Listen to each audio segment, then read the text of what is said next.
Radio Patrimoine et Capital présente le grand rendez-vous de l'épargne. Une émission présentée par Quentin Ballaurent et Cédric Decoeur. Bienvenue à toutes et à tous, on est ravis de vous retrouver pour ce grand rendez-vous de l'épargne. Salut Quentin. Salut Cédric. Le thème de ce mois-ci, que faire avec ces placements juste avant la pause estivale? Évidemment, on va tous lever un peu les crayons, poser un petit peu le micro et s'absenter quelques semaines. Du coup, il va falloir se poser des questions. On a tous en mémoire peut-être des étés qui ont été un petit peu chauds, ne serait-ce que le tout dernier, où la bourse de Tokyo avait perdu plus de 12%. Il est donc peut-être préférable de ne pas totalement couper ses relations avec ses placements. C'est tout ce qu'on va essayer de traiter aujourd'hui. Tout à fait, puis on a aussi pour les épargnants plus prudents un petit peu un événement cet été, le 1er août, on le sait, il y a la baisse annoncée du taux du livret A, et c'est une baisse qui va avoir une incidence en cascade sur de nombreux autres placements, LDDS, CEL, encore assurance vie en fonds euros, donc il faut aussi profiter de l'été pour faire un petit bilan de mi-année et puis aborder la rentrée plus sereinement. Alors, est-ce qu'il y a des bonnes pratiques à avoir? Est-ce qu'on peut partir sereinement en congé? Est-ce qu'il y a un mode pilote automatique? Toutes ces questions, on va les traiter avec deux invités. Benoît Lombard, bonjour Benoît. Bonjour Cédric. Pour bonjour, Maison Laplace. Et François Dossou, bonjour François. Bonjour Cédric. Merci d'être au rendez-vous pour Siena Gestion. On va vous retrouver dans quelques minutes pour traiter de ces questions saisonnières, on va dire. Et auparavant, bien évidemment, comme chaque mois, c'est le journal de l'épargne. Le journal de l'épargne. Et Quentin, on ouvre ce journal de l'épargne avec un anniversaire. Oui Cédric, un an. Il y a un an, la Banque Centrale Européenne, victorieuse contre l'inflation, on s'en souvient, a annoncé une première baisse de ses taux directeurs. C'était un 6 juin 2024 qui avait tout d'un D-Day après 2 années de hausse de taux continue. Depuis, la BCE a baissé ses taux à 8 reprises, dont la dernière fois, il y a tout juste quelques semaines, c'était début juin. Bon, d'idée, mais d'idée bonne ou mauvaise nouvelle? Bonne nouvelle pour les acquéreurs et les investisseurs en immobilier, qui devraient voir le coût de leur crédit immobilier enfin baisser. Mais pour les épargnants en particulier, les plus prudents, c'est une longue douche froide. Les rendements de nombreux placements sans risque sont en effet corrélés au taux de la BCE. C'est le cas en partie du livret A, mais aussi des livrets bancaires, super livrets, ou encore des comptes à terme. Bref, tous ces produits bancaires vont donc continuer à perdre en rémunération. C'est ce qui nous amènera à nous demander, notamment avec nos invités tout à l'heure, vers quelle solution il faudra se tourner à la rentrée. Bon, ceux qui ont une assurance vie en fonds euros, est-ce qu'il faut qu'ils s'inquiètent ? Alors, pas dans l'immédiat, parce que les fonds euros investissent en majeure partie dans des obligations longues qui sont bien moins impactées par les taux de la BCE. Et comme les assureurs ont pu acheter ces titres à de bons rendements durant la remontée des taux entre 2022 et 2024, ils continueront à générer des performances attractives pour encore quelques temps. Enfin, du moins, on peut l'espérer. Voilà donc pour ces questions de taux. On change de sujet avec une question qui est liée à la succession. Est-ce qu'on peut modifier librement la clause bénéficiaire de son assurance vie? Oui, on peut toujours, mais une jurisprudence récente qui est passée un peu inaperçue a rappelé un petit peu les règles. La clause bénéficiaire, c'est tout simplement cette case qui vous permet de désigner dans votre contrat d'assurance vie le ou les personnes qui percevront le capital que vous détenez à votre décès. Or, la Cour de cassation a rappelé début avril qu'il était bien possible de modifier librement cette clause, et ce surtout sans avoir à en avertir son assureur. Donc on peut changer d'avis sans prévenir personne. C'est ça, ou plutôt tant que cette volonté est certaine et non équivoque, ça ce sont les mots des juges, et puis au-delà en revanche pas de contrainte. Vous pouvez par exemple simplement l'écrire dans un testament manuscrit ou dans un document signé avec votre futur bénéficiaire. Pas besoin d'avenant au contrat ni de courrier envoyé à l'assureur. Attention toutefois, puisque même si vous le changez, il faut quand même que le document puisse être retrouvé, donc le mieux ça reste quand même de le confier à son notaire ou pas qu'il soit détruit ou qu'il disparaisse dans la nature. D'ailleurs, souvent, quand il y a des questions de clause de bénéficiaires avec les assureurs, on recommande d'ailleurs de mettre dans le contrat que c'est déposé chez le notaire et de gérer tout ça avec son notaire. Ça permet de tordre un peu le nez aux assureurs un peu pointilleux. On termine avec un autre placement très en vogue ces dernières années, le crowdfunding immobilier. Placement qui tourne un peu au vinaigre, c'est ça ? Oui, le rêve est en train de virer au cauchemar pour de nombreux investisseurs. 3 d'entre eux ont décidé de témoigner auprès de Capital. Au départ, tout était presque trop beau pour être vrai. Des rendements à 2 chiffres, une grande simplicité d'accès. On se souvient, certaines plateformes à partir d'€1 permettaient d'investir dans l'immobilier sans contrainte. Mais à partir de 2022, l'inflation sur l'énergie, les matériaux et puis la hausse des crédits immobiliers ont fait dérailler de nombreux projets qui avaient été financés par des particuliers via ces plateformes. Et les conséquences ? Des retards à répétition, un manque de suivi et de consultation des investisseurs, des porteurs de projets en liquidation judiciaire et la faillite de certaines plateformes. Bref, pour les investisseurs que nous avons rencontrés, les pertes se chiffrent à plusieurs milliers d'euros, voire dizaines de milliers d'euros, et ils risquent d'être de plus en plus nombreux à voir leur mise s'envoler. Pour se rassembler et tenter de faire front commun, une plateforme en ligne a été lancée. Elle s'appelle crowdrevolt.fr. Oh là là, crowdrevolt.fr. Bon, comme à chaque fois, il faut aussi être très attentif, bien évidemment, à l'opérateur qu'on missionne, entre guillemets, dans son épargne. C'est valable pour le crowdfunding comme pour d'autres produits financiers, bien évidemment. Merci Quentin pour ce journal de l'épargne. Et tout de suite, on ouvre donc notre dossier du mois. Le dossier du mois. Et donc on retrouve Benoît Lombard et François Dossou pour vous tuyauter sur cette pause estivale, sur la façon dont il faut un peu appréhender cette période de l'année. D'abord, peut-être une question commune à tous les deux. C'est vrai qu'on est à la mi-année, hein, quasiment. La fin du mois, c'est pour dans quelques heures, on va dire. On sort de la période fiscale, finalement, puisqu'on a tous rempli nos obligations déclaratives il y a quelque temps. Ça veut dire qu'on a le nez dans nos papiers, on a regardé un peu nos chiffres. C'est le moment, à la mi-année, j'ai envie de dire, comme presque au moment du 31 décembre, de faire un bilan, Benoît, un bilan patrimonial, de se dire, voilà, où est-ce que j'en suis, ou est-ce que c'est une lubie de journaliste ? Non, c'est pas une lubie de journaliste. Il y a bien évidemment, je n'allais pas dire le diktat calendaire, mais les événements, 31 décembre, 30 juin, c'est vrai qu'on regarde.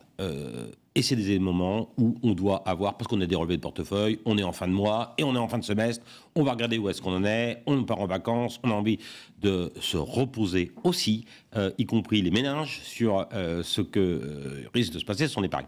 Néanmoins, il faut regarder tout le temps. Donc il ne faut pas uniquement regarder le 30 juin, il ne faut pas regarder uniquement le 31 décembre, il faut regarder continuellement où est-ce que nous en est, il faut vérifier, j'allais dire le triptyque magique. Hein. Donc le triptyque magique il est très simple, c'est horizon de gestion, appétence au risque, est-ce que je vais supporter des fluctuations, et puis bien évidemment la diversification sur laquelle repose toute bonne gestion d'un patrimoine. C'est le moment de faire le bilan, c'est le moment de faire le point, et puis de revenir à ses fondamentaux. Puis après on pourra rentrer dans des détails. Évidemment. François, juste avant l'été, là, on peut se permettre d'envisager de faire la pause. Enfin, je veux dire, quand on voit le monde dans lequel évoluent nos marchés financiers, on a rappelé les questions de taux, on peut regarder la géopolitique, on a la Russie, on a l'Ukraine, on a le Moyen-Orient, on a l'Iran, et que sais-je encore. Enfin, voilà, on a vraiment le cœur à se dire, tiens, je vais faire la pause. Oui, je pense qu'on peut faire une pause à partir du moment où on avait déjà commencé quand même à prendre en compte un certain nombre de la réalité économique, de l'inflation.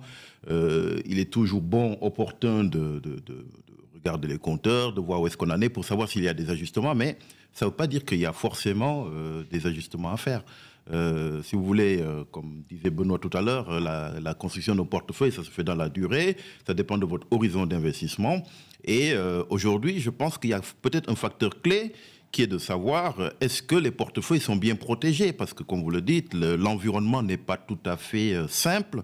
Et donc, il est peut-être temps pour les investisseurs de mieux rééquilibrer la balance entre les risques et les opportunités, parce qu'en fait, les opportunités, on a plutôt tendance à les voir tout le temps. On a plutôt tendance à se reporter, même quand on est prudent, sur les opportunités. Et on est dans un environnement où il me semble que les risques sont peut-être sous-estimés. Donc, il va falloir reconsidérer le risque. Reconsidérer le risque, c'est la diversification, c'est l'horizon de placement, c'est la capacité à pouvoir supporter sur les mois qui arrivent un certain nombre d'événements qui seront peut-être un peu moins favorables. Et si on rentre dans le détail interne d'un portefeuille, est-ce que tous les placements se surveillent de la même façon? On se dit peut-être que les marchés financiers, ça va être quand même plus sensible, il faut regarder de plus près, ou alors... Les marchés financiers sont de plusieurs ordres. Hein. On a bien évidemment sur le marché des actions, j'allais dire même il est trop tard. On ne se souvient pas de l'adage, c'est l'ennemi and go away. Donc un vieil adage boursier, puisqu'on sait aussi historiquement que la période qui part de mars jusqu'en octobre est moins favorable que la période d'octobre à mars, bien évidemment, de l'autre année. Donc ça, c'est important. Mais je voudrais revenir plus sérieusement que cet adage qui ne se retrouve pas toujours vérifié, même si l'adage existe, c'est qu'il y a une part de vérité. Donc c'est le fait que comment on est investi. Si on est investi sur le marché des actions, il est entendu que la volatilité et les risques implicites sont plus élevés que sur le marché obligataire. Et j'allais dire, le marché obligataire est plus risqué que le marché monétaire. Donc comment on est investi, où est-ce qu'on est? Donc sur le marché des actions, peut-être regarder. Je voudrais quand même rappeler aussi un point qui est fondamental, c'est qu'on ne sait jamais, malheureusement, on n'a pas de boule de cristal, quand est-ce que le marché va décrocher, quand est-ce qu'il va remonter. Mais si on perd les 10 meilleures journées de bourse d'une année, le rendement historique descend de 15%. Donc il y a tout un tas de statistiques. Et donc il ne faut pas louper ces opportunités qui peuvent être de rebond après une baisse. Quand est-ce que je vends, quand est-ce que je plie, et puis quand est-ce que je réinvestis. Donc ça, c'est quand même un point qui est fondamental. Le deuxième point aussi qu'il faut regarder, et que je trouve comme étant très très très important, c'est là encore l'horizon de gestion, et puis la diversification. On n'est pas tous investis à se cantonner sur le marché des actions, sur les mêmes classes d'actifs, sur les mêmes valeurs. Je vais laisser notre ami de Siena nous en parler, mais tu as raison de rappeler, diversification, ça c'est des éléments qui sont importants, y compris sur le marché des actions. François ? Absolument. Ce qu'on peut dire aujourd'hui pour être un peu plus clair sur la notion de diversification, c'est que quand vous regardez les classes d'actifs aujourd'hui dans une gestion patrimoniale, vous devez avoir un peu de tout. Bon, l'or, c'est très tendance, les obligations, il faut en avoir, les actions, il faut en avoir, du monétaire, il faut en avoir. Et par rapport à la question tout à l'heure, c'est pas parce que le monétaire en fait, va être rémunérateur parce que le livret A va baisser, qu'il faut absolument se jeter sur la classe active. Action, il ne faut pas forcément... il y a un conseil vraiment qu'il faut avoir en tête pour les investisseurs, les épargnants, c'est que ce n'est pas parce qu'en fait, vous êtes moins rémunéré qu'il faut forcément aller chercher le risque. Et donc, des opportunités vont se présenter dans le futur. La classe action, c'est une classe qu'il faut toujours privilégier. Je regardais avant d'arriver... Sur les 5 dernières années, la classe action, c'est 15% de rentabilité annualisée. Donc, effectivement, donc ça veut dire qu'il faut toujours en avoir, hein, même si le court terme est un peu moins lisible et vous ne pouvez pas exclure qu'un certain nombre de risques se matérialisent et que les marchés baissent pendant l'été. Mais il faut être serein par rapport à tout ceci. Il faut se dire qu'on n'achète jamais au plus bas et on ne va jamais vendre au plus haut. L'idée, c'est de faire des petites touches, des versements programmés, de pouvoir rentrer progressivement au fur et à mesure que le marché baisse, de reconstituer des positions, plutôt que de se dire que les marchés actions, c'est un investissement par défaut. Il ne faut pas aller sur les marchés actions si vous considérez que sur le moyen terme, vous aurez besoin de votre argent. Il faut y mettre l'argent dont vous êtes sûr qu'à moyen terme, vous êtes sur une logique d'investissement de long terme.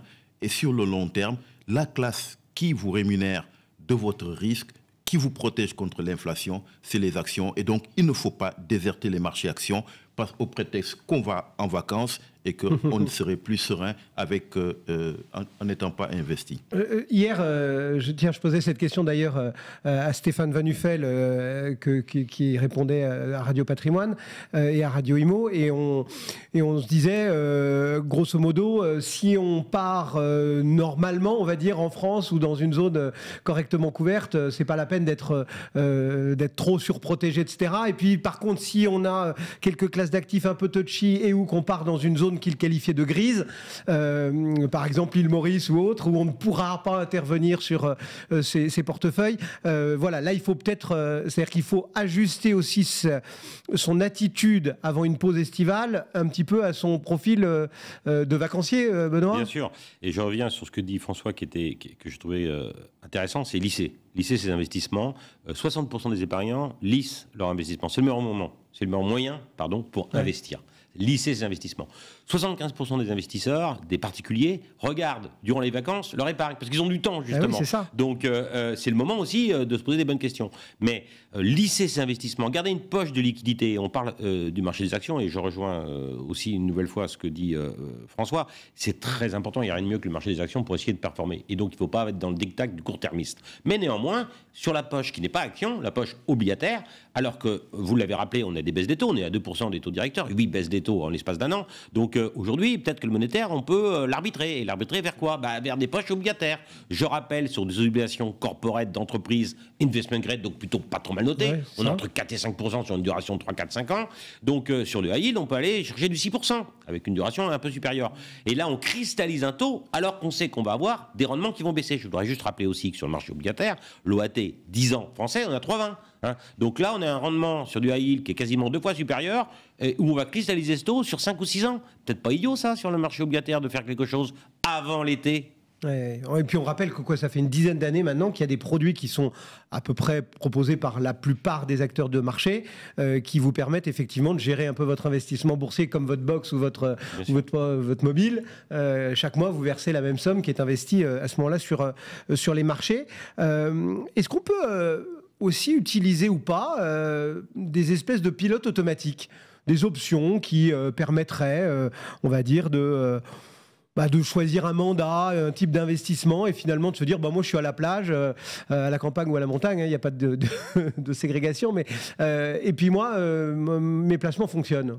François, c'est toujours la même idée, c'est-à-dire qu'il n'y a aucun placement isolément qui va vous permettre de vous protéger. Ouais. Bon, après vous pouvez dire mais j'ai assez gagné. Vous considérez que le marché a quand même a bien performé depuis le début de l'année. Et vous vous dites, j'ai envie de me protéger, pourquoi ne pas mettre des options? En fait, c'est une prime que vous payez pour vous protéger en cas de baisse de marché.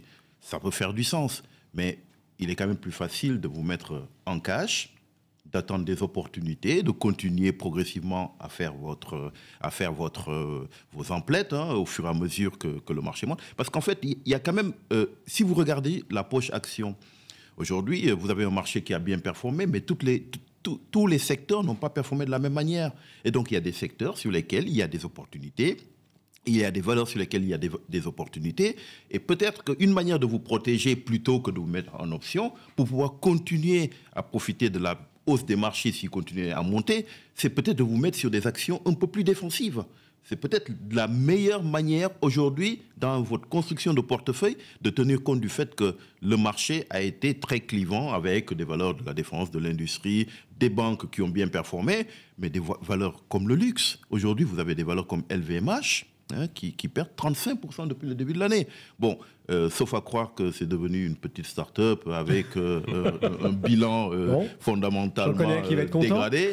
Vous êtes quand même sur une entreprise avec un bilan solide, avec des perspectives de croissance qui sont moins bonnes que ce qu'elles étaient pendant les années post-Covid, mais qui restent quand même très solides, avec un très bon bilan. Donc, quel risque vous prenez aujourd'hui à vous déporter sur des entreprises de très bonne qualité qui ont sous-performé? Je pense que vous vous protégez. Paradoxalement, c'est la meilleure manière de se protéger aujourd'hui que de prendre le risque de ne pas participer à la poursuite de la hausse du marché qui, de surcroît, a déjà commencé quand même à baisser. Parce que nous sommes déjà 5% plus bas. Donc, j'ai pas envie de pousser au crime nos épargnants et de les faire sortir d'un marché qui, aujourd'hui, nous montre certes un peu de complaisance sur certaines valeurs, mais globalement ne reste pas surévalué. Et il y a encore des opportunités à aller chercher sur la classe action.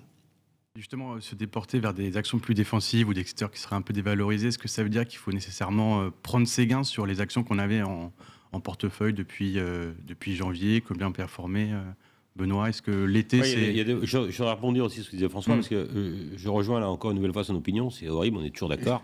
Donc, c'est pas... c'est donc que vous êtes de bons conseils. Et donc, oui, mais François a raison, il y a des valeurs de rendement, il y a des valeurs délaissées, on peut étaler, il y a les SMID, les fameuses moyennes et petites valeurs, dont les PER sont quand même très intéressants. Donc, quand on achète une boîte 10, on se voit les résultats et qu'on a un potentiel, parce que la boîte, bien évidemment, les sous-jacents, elle est en croissance, elle fonctionne bien, elle offre un service, un produit de qualité, je pense que d'acheter à la casse, c'est pas idiot. Puis il y a un autre point aussi sur lequel je voudrais revenir, qui est très important, c'est la gestion pilotée, la gestion sous mandat. Il y a un récent rapport de l'Assemblée nationale où il y a 27% des épargnants qui sont sous gestion sous mandat, gestion pilotée. Moi, je pense que ça, c'est l'avenir. Parce que qui mieux qu'un professionnel est capable d'être extrêmement réactif en cas bien évidemment de soubresauts sur les marchés, ou alors pour, ainsi que François l'avait rappelé, prendre des options de protection. Donc, et ça, c'est un professionnel qui peut le faire. La gestion pilotée, la gestion sous mandat, je crois que c'est l'avenir. de la gestion d'un portefeuille intelligent. Ouais, et puis en plus, les pros, ils partent pas tous en vacances en même temps, donc il y en a toujours un aux Ils sont commandes, obligés. hein. Il y a la théorie des 4 yeux de l'AMF. Il faut toujours qu'il y ait 4 yeux, c'est 2 gérants minimum. Donc il y en a toujours un là qui est en exercice. Il n'est pas en vacances, lui. Il part ni à la montagne, ni à la campagne, ni à la mer. Et là, c'est le triptyque des vacances, après le triptyque de l'investisseur. Est-ce que, malgré tout, si on a... voilà, vous avez tous les deux rappelé que les marchés avaient déjà pas mal performé ces derniers temps. On peut donc avoir quelques quelques bénéfices, plus-values latentes, etc. Est-ce que ça vaut le coup, entre guillemets, d'arbitrer un peu, peut-être revenir sur une position neutre, changer son fusil d'épaule sur certains secteurs, etc. Est-ce que dans ces cas-là, il faut tout réinvestir, ou est-ce que, par exemple, il y a la bonne idée de se dire tiens, je garde un peu de poudre au sec, comme on dit, parce que s'il y a un petit coup de tabac sur le marché au cours de l'été, peut-être qu'avec mon smartphone sur le bord de la plage, je vais pouvoir profiter d'une fenêtre pour justement faire un coup et profiter d'une des X séances de l'année, François. Est-ce que, voilà, un peu de poudre au sec avant une période comme ça, c'est une bonne idée ou pas? De la poudre sèche, absolument. Mais je pense qu'il faut absolument aussi éviter de dénaturer votre structure de portefeuille. J'insiste, ce qui est important, c'est la structure du portefeuille. Il y a des valeurs qui ont monté, enfin je vais prendre les valeurs de défense, sur lesquelles vous avez un changement de paradigme. Il n'y a pas de raison de sortir du secteur, parce qu'en fait, vous avez une visibilité qui est offerte par le secteur aujourd'hui, qu'on n'a pas vu, qu'on n'a jamais vu d'un point de vue historique. Donc, si je prends un exemple très simple, parce qu'en fait, il y a un cessez-le-feu qui est annoncé pendant l'été, même si on n'en voit pas encore la couleur sur la guerre en Ukraine, et que les valeurs de défense baissent, je pense que ce sera une opportunité de renforcer plutôt que de dire écoutez, j'ai bien gagné ma vie, il faut que je parte en courant. Pourquoi? Parce que je pense qu'aujourd'hui, nous sommes rentrés dans une nouvelle ère et que les valeurs de défense, il faudra peut-être faire des allers-retours dessus, mais il faudra éviter quand même. Ça veut dire qu'il ne faut pas avoir les yeux rivés juste sur la paire, il faut aussi avoir surtout avoir une conviction, quoi. Une conviction, et puis il faut analyser les raisons de la baisse. Ce n'est pas parce qu'une action a baissé que c'est une opportunité, et une action, elle ne monte jamais trop. Donc il y a un moment donné où, si de la plage, alors que vous devriez profiter de vos vacances, vous êtes plutôt à regarder quelle action vendre parce que vous considérez qu'elle a trop monté et que vous la vendez pour les mauvaises raisons. Non, ce qui est important, c'est de pouvoir regarder globalement diversification, un peu d'action, un peu de défensive, un peu moins de cyclique parce qu'elles ont beaucoup monté, des rendements, des obligations à haut rendement plus risquées, mais qui offrent une opportunité en termes de rendement. Donc, un portefeuille bien construit qui vous permet de passer des vacances plutôt sereines et une fois de plus, laisser probablement les professionnels qui, eux, ne seront pas sur les plages mais pourront s'occuper de vos investissements, pouvoir faire des arbitrages si nécessaire, sans pour autant, je le redis, dénaturer la structure de votre portefeuille. Parce que dans un environnement très risqué, ce qui fonctionne, c'est la diversification maximale. La diversification, c'est avoir un peu de tout, plutôt que de chercher à faire des coups boursiers. Et le reste de nos placements, Benoît? Parce que c'est vrai que les placements financiers, les actifs financiers doivent être une part, une poche importante de notre patrimoine, mais il n'y a pas que ça. Il y a aussi d'autres produits. On évoquait dans le journal de l'épargne le livret A, tous les livrets, l'assurance vie, etc., les fonds euros. Enfin voilà. Le reste de l'épargne, est-ce qu'on doit la regarder aussi à ce moment-là de l'année, entre guillemets? Est-ce qu'il y a des choses à faire? On doit tout regarder. Ouais. On doit tout regarder globalement, et j'allais même dire, au-delà même de la gestion financière ou de la gestion de l'ensemble de son patrimoine, il faut regarder aussi les environnements juridiques, fiscaux, des arbitrages à réaliser peut-être sur le sujet, anticiper une transmission, réfléchir à la période de l'été où on peut retrouver toute sa famille pour essayer de se projeter et voir. Ça peut être le moment aussi d'éduquer un peu les enfants, bien sûr, de parler de ces choses-là. De se projeter pour savoir où est-ce que le patrimoine familial peut aller. Et puis profiter aussi de la période estivale, non pas pour aller ennuyer son gérant qui va peut-être un peu moins travailler que durant le reste de l'année, non, c'est pas vrai. Bosser tout le temps. Non, mais aussi pour s'éduquer financièrement. L'éducation financière, prendre du temps pour essayer de comprendre la diversification, comprendre comment fonctionne une action. Une action, on détient une part d'entreprise, on est un investisseur en capital, une obligation, on est créancier. Ben voilà, c'est deux éléments qui sont quand même complètement différents. La construction d'un portefeuille obligataire, les deux sous-jacents, c'est quoi? Eh bien, l'évolution des taux et puis la solvabilité des metteurs. On parlait d'obligations à yield, il y a un risque supérieur aux investissements aux obligations investment grade. J'y arrive. Donc voilà. Donc ça, c'est des moments où on doit prendre du temps. Après, sur l'assurance vie. L'assurance vie, c'est un véhicule d'investissement. C'est pas. C'est une enveloppe. Après, c'est une enveloppe. Après, il y a le sous-jacent, il y a le fonds euro, et puis il y a bien évidemment des unités de compte. Mais le fonds euro, il est constitué comment ? Donc, dans les 2000 milliards qui existent en assurance vie, on sait que c'est à peu près 1500 milliards, mais 400 milliards qui sont sur le fonds euro. Il y a à peu près 40-45% d'obligations investment grade qui n'offrent pas la même rentabilité, puisque si jamais l'année dernière on avait 2,6 de rendement, que c'est-à-dire on attend de 2,3 à peu près en moyenne, 45% du sous-jacent peuvent nous rémunérer à 5% aujourd'hui. Qu'est-ce que je préfère ? Est-ce que c'est pas le moment de sortir du fonds euro pour aller acheter des obligations et de faire ses emplettes à bon marché ? Une UC en obligation. Voilà. Donc, essayer de comprendre la construction du sous-jacent pour justement essayer d'aller chercher une performance supérieure à celle qu'on pourrait avoir, parce que le prix de l'actif garanti des compagnies d'assurance, je trouve qu'il est un peu élevé personnellement. Bon, on arrive à la fin de notre entretien, donc on va vous demander à tous les deux un conseil, un seul, à donner à un épargnant avant qu'il parte en vacances. Qu'est-ce que vous avez envie de recommander à nos auditeurs, à nos lecteurs ce matin, François ? Plutôt de ne pas vous précipiter. Ce n'est pas parce qu'en fait le livret A sera moins rémunérateur dans les semaines à venir qu'il faudra absolument chercher une alternative au livret A. Vu la période dans laquelle nous allons rentrer, il y a beaucoup de rendez-vous, notamment avec... dans les négociations des droits de douane, avec les banques centrales qui vont peut-être pas baisser les taux comme les marchés. Donc, il va y avoir de la volatilité à court terme. Ne vous précipitez pas. Si vous avez aujourd'hui des cash disponibles, ayez toujours en tête que sur le moyen terme, il y aura des opportunités. Restez pas sur le monétaire de manière indéfinie, mais aujourd'hui, la visibilité est telle que de garder un peu de monétaire, un peu de cash pour pouvoir revenir sur les marchés plus tard, plutôt un conseil qui me semble pertinent. Benoît, votre conseil estival ? Je rejoins là encore François, restez investi. Et j'allais dire, c'est pas éviter le market timing désagréable, mais éviter le summer timing. Donc prenons notre temps, restons, c'est pas parce qu'on part en vacances que tout va être changé, tout va être modifié, et prenons notre temps, restez investis. Benoît Lombard, Maison La Place, vous restez avec nous, Benoît. Vous répondez toujours un plaisir, mon cher Cédric, aux questions des lecteurs et des auditeurs dans un instant. Merci beaucoup, François, d'avoir passé ces quelques minutes avec nous, directeur de la gestion Action chez Siena Gestion. À tout de suite. Vos questions, nos réponses. Vous le savez, chaque mois, on répond à toutes vos questions. N'hésitez pas à nous écrire. Une boîte mail est là pour ça. Questions au pluriel @capital.fr. Et deux experts pour vous répondre.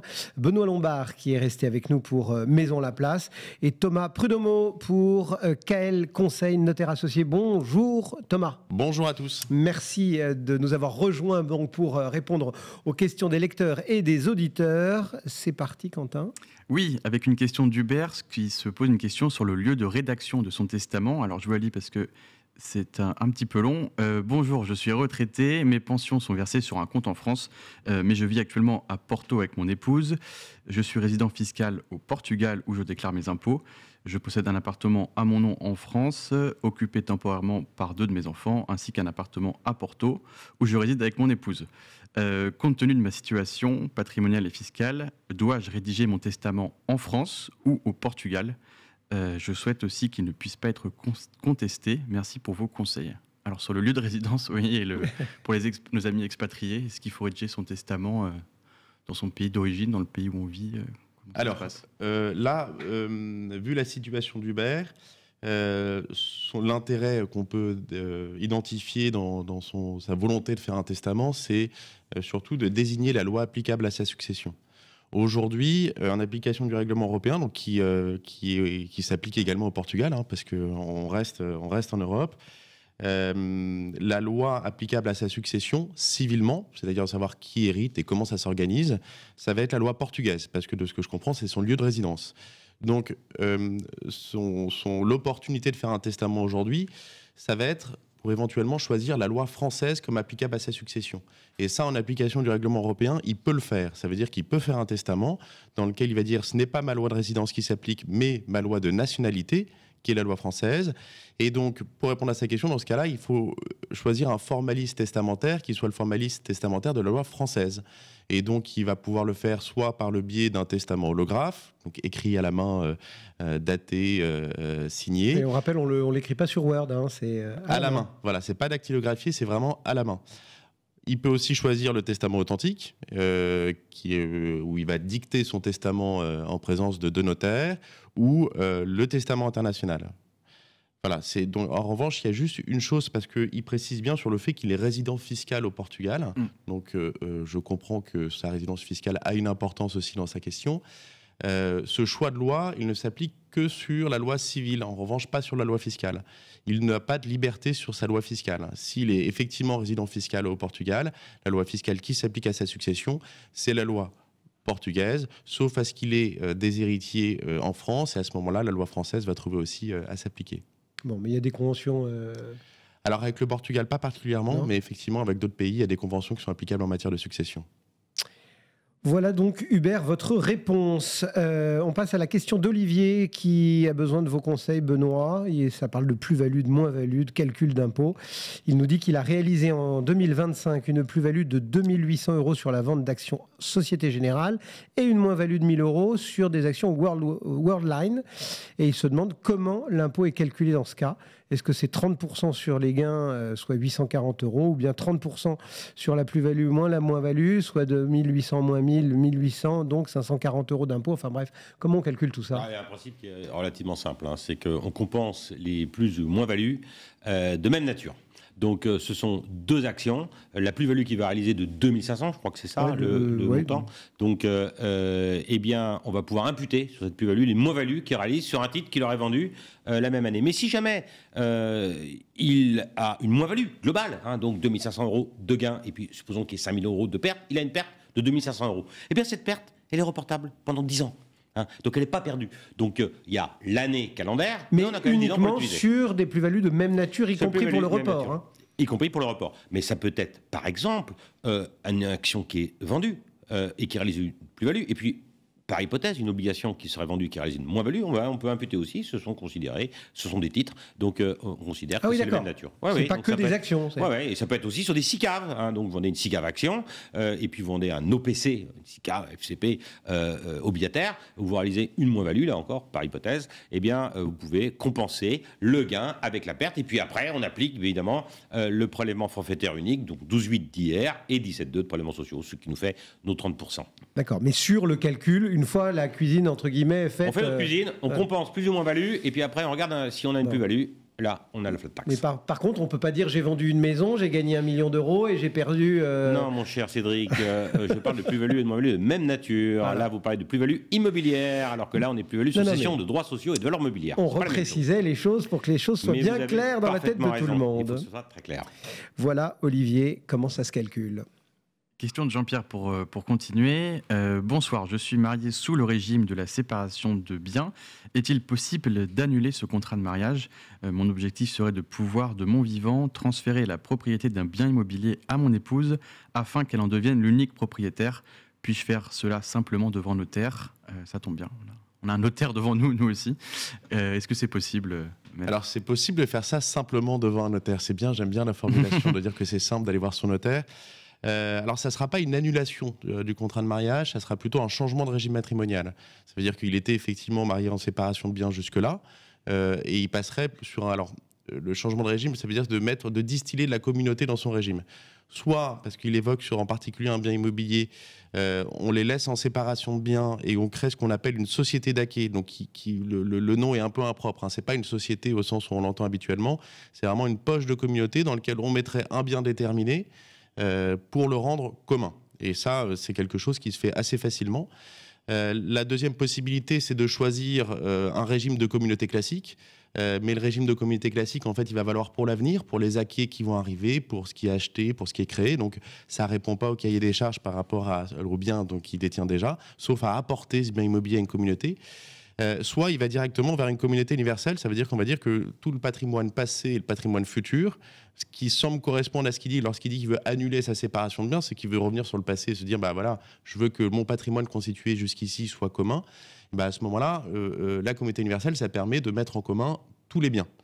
Maintenant, une fois que j'ai fait ça, je ne suis pas garanti que ce patrimoine mis en commun aille en totalité à mon conjoint survivant. Il ne faut pas confondre le régime communautaire avec ce qui se passe en cas de décès. Et c'est pour ça que, quel que soit, qu'on choisisse une société d'acquis, une communauté classique avec un apport ou une communauté universelle, il faut faire bien attention à la rédaction de la clause d'attribution au moment du décès.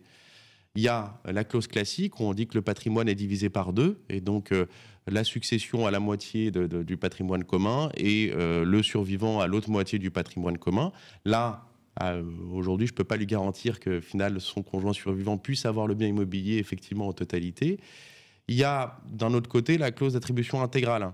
Donc la clause d'attribution intégrale, elle est, de manière automatique, elle fait que le conjoint survivant est attributaire de l'ensemble du patrimoine. Mais il n'a pas le choix, il est obligé de tout prendre. Donc dans notre cas, si jamais l'idée c'était simplement de rendre le conjoint survivant attributaire de du bien immobilier, et ben là, au final, non, c'est tout et pas autre chose. Il y a des choses plus subtiles à faire, et notamment ce qu'on appelle une clause de préciput. Et donc c'est de dire qu'on laisse au conjoint survivant la possibilité de prendre des biens dans la communauté, des biens qu'il choisit, avec des droits qu'il choisit. Il peut prendre des biens en usufruit, en pleine propriété, mais simplement ces biens. Et donc le reste, de dire le reste, ça va vers la succession. Si par exemple ils ont des enfants, c'est que les enfants puissent, au moment de la première succession, déjà commencer à hériter. Donc là, ça pourrait être la solution. Là, ça pourrait être la solution de laisser de la souplesse et de dire, voilà, mon conjoint survivant a la possibilité de tout prendre, ou simplement ce bien, ou d'autres biens, ou des liquidités, et puis tout le reste va à la succession. Ça existe aussi quasiment dans l'assurance vie. Hein. On peut avoir une clause à tiroir, etc., qui permettent de laisser, entre guillemets, au conjoint, enfin au premier bénéficiaire plus exactement, pas au beau conjoint, au premier bénéficiaire, la possibilité de prendre ce dont il a besoin et de donner à d'autres. Ça existe dans l'assurance vie, ouais. Effectivement. Ça existe aussi dans un testament. Lorsque je désigne quelqu'un comme légataire universel, il va avoir une faculté qui s'appelle la faculté de cantonnement. Le gros avantage de faire ça par le biais du contrat de mariage, c'est que cette opération n'est pas une opération de succession. Ouais. Ce qui veut dire que d'un point de vue fiscal, alors aujourd'hui le conjoint survivant est exonéré, donc c'est relativement neutre, mais demain on ne sait pas ce qui peut se passer. Hein. On sait ce à quoi on peut s'attendre en matière de fiscalité. Donc d'un point de vue fiscal, c'est optimal. Et surtout d'un point de vue des règles successorales, c'est optimal. C'est-à-dire que si j'ai des enfants, dans le cadre d'un testament, alors pas dans le cadre de l'assurance vie, hein, mais dans le cadre d'un testament, cette opération de cantonnement peut se faire sous réserve des règles de réserve héréditaire et d'éventuelles actions en réduction.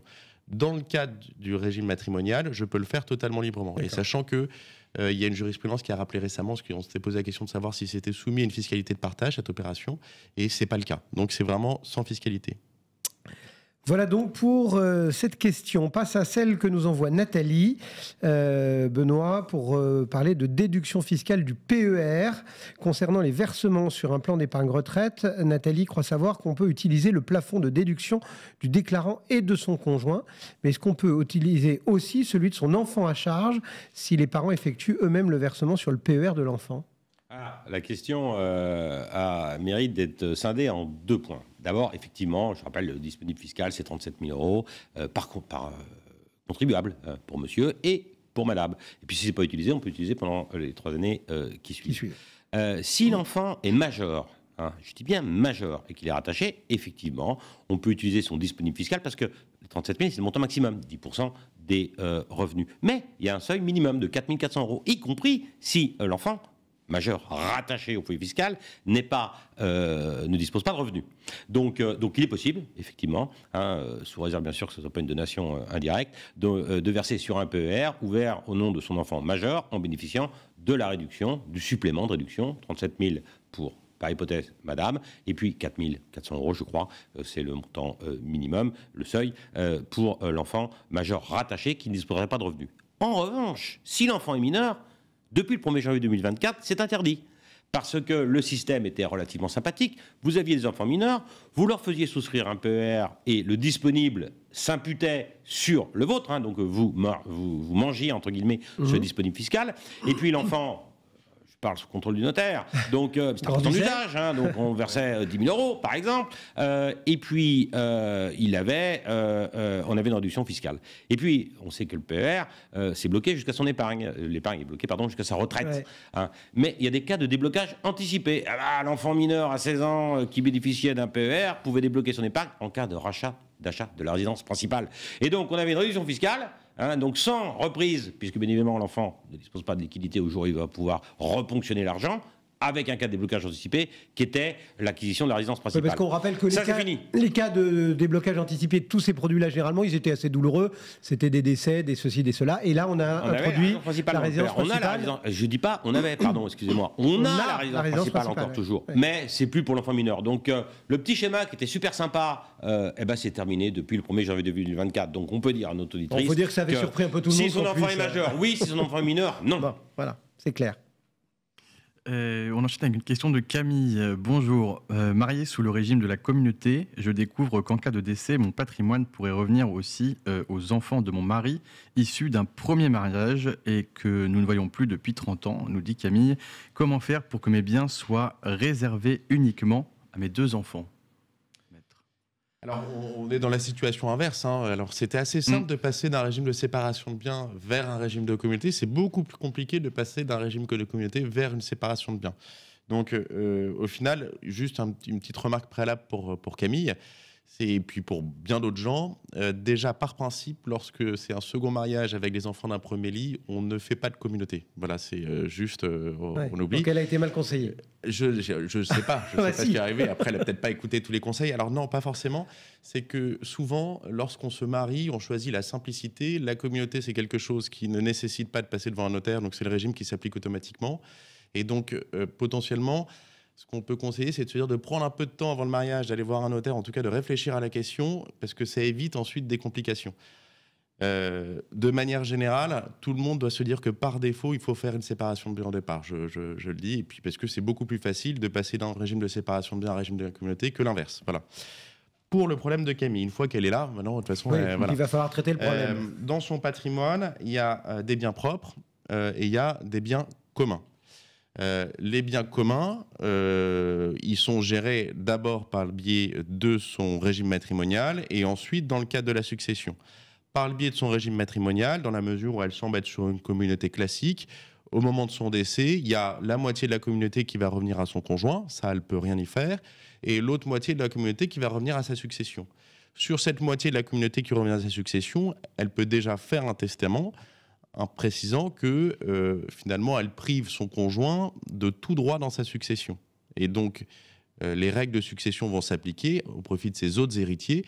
Et donc c'est pas quelque chose qui passera dans le patrimoine de son conjoint. Parce que l'inquiétude qu'on a dans ce genre de situation, c'est de dire c'est pas forcément que les enfants de mon conjoint vont hériter directement de moi, c'est qu'ils vont hériter indirectement parce que mon conjoint va recueillir. Alors là, sur les biens communs, en faisant ça, la possibilité, c'est de dire que sur la moitié de la communauté simplement de son conjoint, les enfants du conjoint héritent. Ensuite, sur ses biens propres, c'est la même chose qu'il faut faire. C'est-à-dire que sur ses biens propres, à partir du moment où elle va faire un testament qui exérait de son conjoint, les enfants de son conjoint, par ricochet, ne vont pas hériter. Il n'y a pas de risque qu'ils héritent d'elle. D'accord ? Donc après, c'est de se dire, soit accepter que les droits de son conjoint soient limités à la moitié de la communauté, ce qui peut avoir du sens. En soi, c'est ses droits aussi dans la communauté. C'est pas forcément son patrimoine, c'est la part de son conjoint du patrimoine.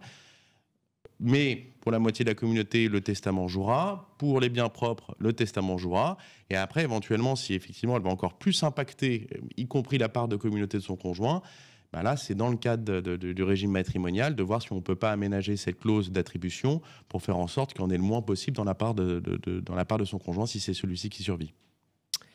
Allez, il nous reste encore quelques toutes petites minutes pour répondre à Patricia qui a signé pour une assurance vie et elle voulait faire fructifier son argent parce que le taux de son LDDS avait baissé. Elle ne sait pas si c'est un bon placement parce que d'emblée, elle a dû donner 2,75 de frais d'entrée.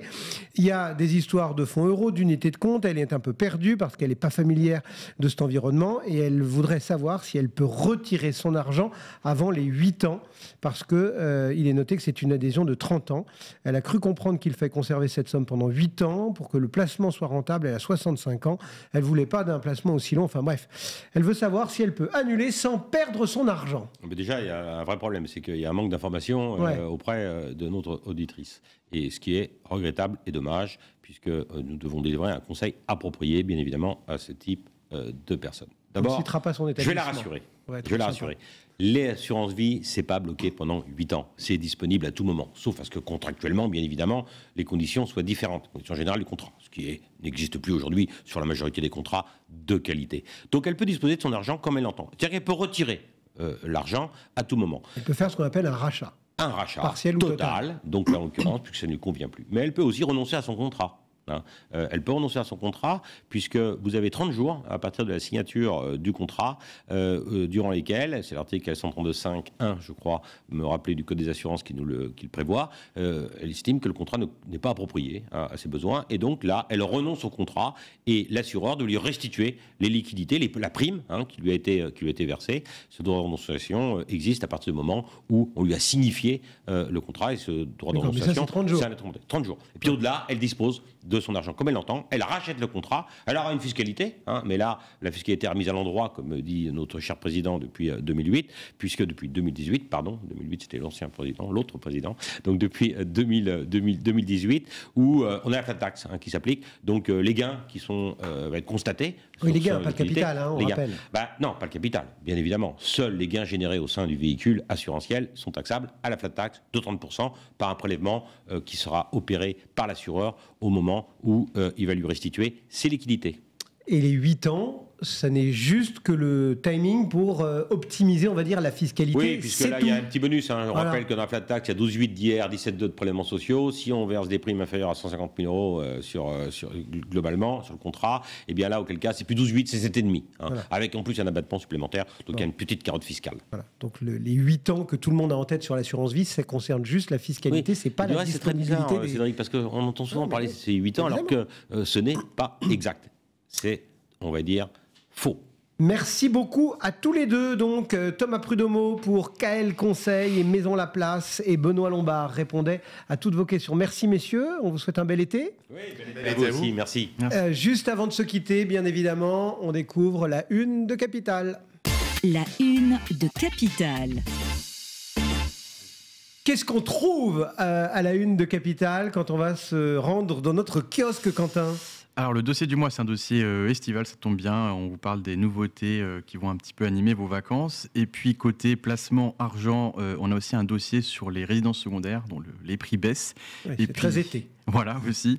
Et puis un dossier autour des cryptos aussi, sur la sécurité autour des cryptos. Eh bien tout ça à découvrir bien évidemment dans vos kiosques. Bel été, Quentin ? Pareillement, Cédric. C'était la dernière de la saison. On vous remercie de votre fidélité et on se retrouve très vite. C'était le grand rendez-vous de l'épargne, une émission présentée par Quentin Ballaurent et Cédric Decoeur, à retrouver sur Radio Patrimoine, Capital et en podcast sur toutes les plateformes.